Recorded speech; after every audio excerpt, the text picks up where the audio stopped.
From the one and only, this is a Local 10 News Update, sponsored by HIALEAH, Florida Home Improvement Associates. Good morning. Here is a look at the stories making news on this Sunday, October 13th. Flames lighting up an abandoned building in Miami Beach.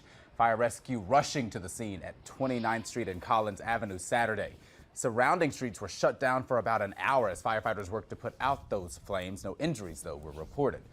A family is pleading for the public's help to find the driver responsible for killing their loved one. Family and friends gathered in Miramar to say final farewells to 29-year-old Freddie Sanchez. Police say a vehicle plowed into Sanchez while he was walking along Northwest 79th Street 2 weeks ago. He died after spending several days in the hospital. Police are now looking for a silver Nissan Maxima that may have been involved in that crash. Police are also searching for the gunman involved in a shooting in HIALEAH. Police say someone pulled up next to a car, stopped at a traffic light at West 12th Avenue and Okeechobee Road Saturday morning and opened fire, hitting a passenger inside that car. That passenger was taken to the hospital. Investigators say it appears the victim and shooter know one another. Listen to Local 10's podcast, The Florida Files, wherever you are, whenever you want. Just say, Alexa, play the Florida Files podcast. Getting the latest episode of Florida Files. Here it is from TuneIn. Previously on the Florida Files. Or just ask Siri, I want to hear the latest Florida Files podcast.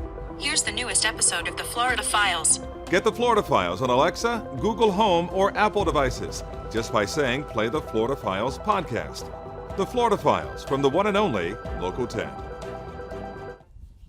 A no contact with water advisory has been issued for parts of South Florida. People are being asked to avoid recreational water activities for all beaches within Virginia Key, Key Biscayne, and Fisher Island. That includes fishing, swimming, and boating. This comes after chlorine entered the surface water following an electrical outage at a wastewater treatment plant. Want to heed that warning.